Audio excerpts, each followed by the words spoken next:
tous, j'espère que vous allez bien. Je vous retrouve aujourd'hui pour une nouvelle vidéo qui va être à mon carnet livresque. Ça fait un petit moment que j'en ai pas fait, il me semble. Donc durant cette petite absence, j'ai lu 4 livres.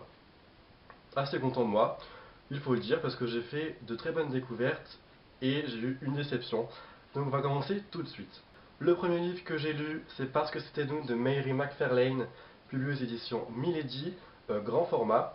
Donc c'est un livre qui m'a beaucoup plu, j'ai beaucoup aimé l'histoire. Je suis passé du rire à l'émotion avec une facilité mais déconcertante. Les personnages sont attachants, Ben et Rachel sont vraiment le ciment de l'histoire. Les personnages sont super bien travaillés. Les amis de Rachel sont mais à mourir de rire.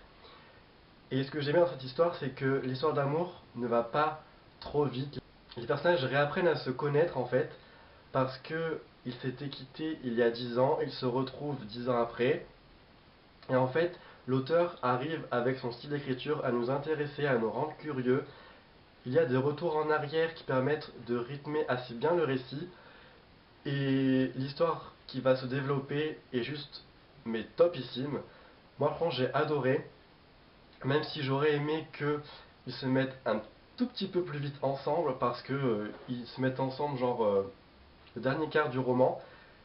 Ça aurait été mieux qu'ils se mettent avant ensemble pour qu'on ressente un petit peu plus d'émotions fortes. Mais l'histoire est très bien trouvée, très bien tournée. Moi j'ai adoré ma lecture, je peux que vous le recommander. Surtout que la fin est juste top. Moi la fin m'a plu. Comment l'auteur amène cette fin, parce que jusqu'au bout, on ne sait pas en fait si ils vont finir ensemble. Et c'est ce que j'ai beaucoup aimé. Donc il me semble que j'ai mis 8 ou 8,5 sur 10. Mais je ne peux que vous le recommander. Ensuite, j'ai lu en e-book, en lecture commune avec Simi. Donc, on a lu ensemble Les Gardiens des éléments, le tome 4, Vent de Discord de Rachel Kane, publié aux éditions Panini Books dans la collection Crimson, si je ne me trompe pas. Je vous mets la couverture maintenant. Donc, c'est une déception pour moi ainsi que Simi, qui n'a pas encore fini le livre, malheureusement parce que il lui tape sur les nerfs en fait. En fait, j'avais des attentes concernant ce quatrième tome, et ces attentes n'ont pas été remplies. En fait, Rachel Kane répète tout le temps le même scénario, c'est tout le temps écrit de la même façon, c'est tout le temps la même chose.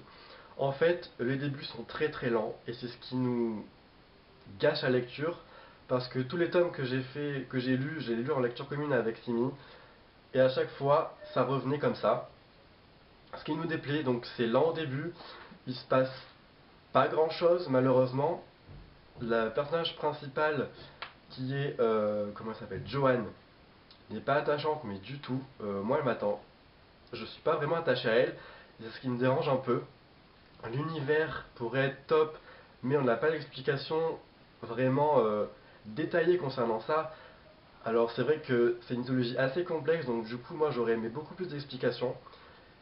Et ce qui est totalement frustrant, c'est que le dernier quart du livre, voire je dirais les 80 dernières pages, elles sont top. Et le gros défaut de Rachel Kane, c'est ça, parce qu'elle fait toujours des fins de dingue. Je peux vous dire que la fin m'a donné le frisson, mais je pense que je vais arrêter là, parce que si ils sortent les 9 tomes qu'il y a en VO, pardon, chez Panini, je pense que si c'est à chaque fois ça, ça va pas le faire. Donc avec Sylvie, on a décidé d'arrêter cette série, parce que pour moi c'est une déception, et enfin voilà, je suis assez déçu, parce qu'il y avait tout pour que ça fasse pardon, une super série, et c'est pas le cas. Ensuite, j'ai attaqué avec un livre qui m'a bouleversé. C'est un super coup de cœur. Il s'agit de Nos étoiles contraires de John Green, publié aux éditions Nathan. Alors, c'est un livre que j'ai acheté, il me semble, en mois de janvier. J'ai attendu quelques mois, donc ça fait 2 mois que j'ai cliqué dans ma palle, je l'ai sorti, et c'est un gros coup de cœur. Franchement, ce livre, c'est c'est waouh quoi. J'ai rigolé, j'ai pleuré 4 fois dans ma lecture, alors que moi vous savez que pour me tirer les larmes, pardon, c'est assez difficile, mais pourtant j'ai été en totale osmose avec les personnages, j'ai adoré leur histoire, j'ai adoré ce qu'ils me racontaient. John Green a une plume mais juste magnifique. Ce livre, c'est pas un livre sur le cancer justement, c'est un livre sur la vie, c'est un livre qui vous apprend à vivre. En fait, je l'ai fini le jeudi après-midi et le vendredi, j'avais un exposé oral à faire pour la fac et je me disais, stresse pas, pense à Adèle Augustus, pense à leur combat, pense à leur cancer qui se battent comme des dingues. Et franchement, ça m'a donné la force de pas stresser. Et bah, voilà, du coup, ce livre m'a fait me rendre compte que ce qu'on a nous, c'est vraiment super génial et que la vie qu'ils ont eux, elle est vraiment très dure. Voilà, John Green nous fait voyager, John Green nous fait passer des messages très très forts. Et en refermant le livre, j'ai versé ma larme parce que j'aurais aimé être encore avec Hazel, être encore avec Augustus. Et il me tarde qu'une chose, c'est de voir le film, comment il était adapté, parce que j'ai trop envie de le voir. J'espère qu'il va être super bien adapté parce que je pense que je serais très déçu s'il est mal retranscrit. Mais d'après la bande-annonce, je pense que ça va très bien le faire. Enfin, j'espère, je croise les doigts. En tout cas, je peux que vous recommander ce livre, c'est un gros coup de cœur. Et enfin voilà, lisez-le et foncez. Ensuite, j'ai fini hier soir, donc samedi, Salmacis, Salmacis, je sais pas comment on dit, le tome 1, L'élu de Emmanuel de Jésus, qui sera publié chez Hachette Black Moon, donc le 30 avril 2014, donc fin du mois. Et j'ai passé dans l'ensemble un bon moment. Alors j'ai aimé l'héroïne, j'ai aimé sa famille, j'ai aimé son frère, j'ai aimé le contexte de l'histoire. Ce qui m'a par contre dérangé, c'est que la première partie du livre est très très lente. En fait, d'accord, l'auteur nous pose des bases essentielles, nous raconte l'histoire de la famille de Faustine. Donc l'auteur prend du temps pour nous expliquer l'histoire de Faustine, l'histoire de Sacha, qui sont des jumeaux. J'ai beaucoup aimé leur histoire, elle était touchante, mais en fait, l'action peine dans ce premier tome. C'est vraiment un gros tome d'introduction. J'aurais aimé que l'univers soit dévoilé un peu plus vite pour que le rythme soit un petit peu plus soutenu, même si ben voilà, on lit ce livre avec beaucoup de plaisir. Certains passages, moi je les aurais carrément enlevés parce que ça retombait un peu et je m'ennuyais. Enfin, il y a des passages qui étaient un petit peu inutiles à mon goût, mais je peux vous dire que ce premier tome est juste top concernant l'univers. Alors certes, on n'en connaît pas beaucoup, on connaît à peine quelques aspects, mais c'est un univers très original. Moi, j'ai jamais vu ça dans les romans fantastiques.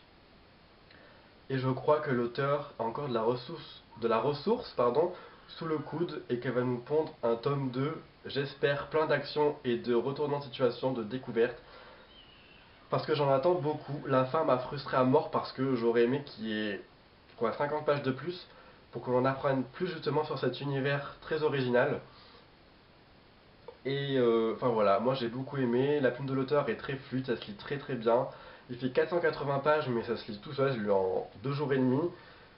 Et enfin voilà, je peux que le vous recommander, même si le début est assez long. Mais voilà, les personnages sont très sympas, l'univers est très original. Et puis, s'il vous tente, ben, achetez-le le 30 avril. En ce qui concerne ma lecture en cours, je vais sortir Mon père est parti à la guerre de John Boyne, qui sera publié aux éditions Nathan le 25 avril 2014. Donc un livre historique sur la Deuxième Guerre mondiale, non la Première Guerre mondiale, pardon. Voilà, je vais le commencer ce soir, enfin on est dimanche. Commencer ce soir, je vais voir ce que ça va donner, j'espère que ça va pas trop être historique parce que moi les romans de guerre c'est pas trop mon truc. Bon, on verra bien ce que ça donne. Et je vais ensuite sortir, puisque je n'ai pas reçu mes romans de chez Michel Lafon, donc on va sortir autre chose durant cette semaine qui arrive. Donc je vais sortir Geek Girl de Holly Mail, qui sera apparaître chez Nathan le 30 avril 2014. La couverture est ici. Couverture que moi j'adore. Perso, moi j'adore cette couverture, elle est vraiment top. Donc voilà, d'après ce que j'ai compris, c'est une geek qui va se retrouver dans le monde des top modèles, etc. Ça peut être sympa, j'espère que ce sera pas trop girly. mais on verra bien ce que ça donne. Donc voilà, c'en est tout pour cette vidéo, j'espère qu'elle vous aura plu, n'hésitez pas à me dire si je vous ai tenté pour les livres que j'ai lus. J'espère en tout cas parce que j'ai fait de très très belles découvertes et je vous invite vraiment à découvrir ces livres. Je vous souhaite une très bonne semaine, faites de très belles lectures et à très bientôt pour une nouvelle vidéo. Bye bye.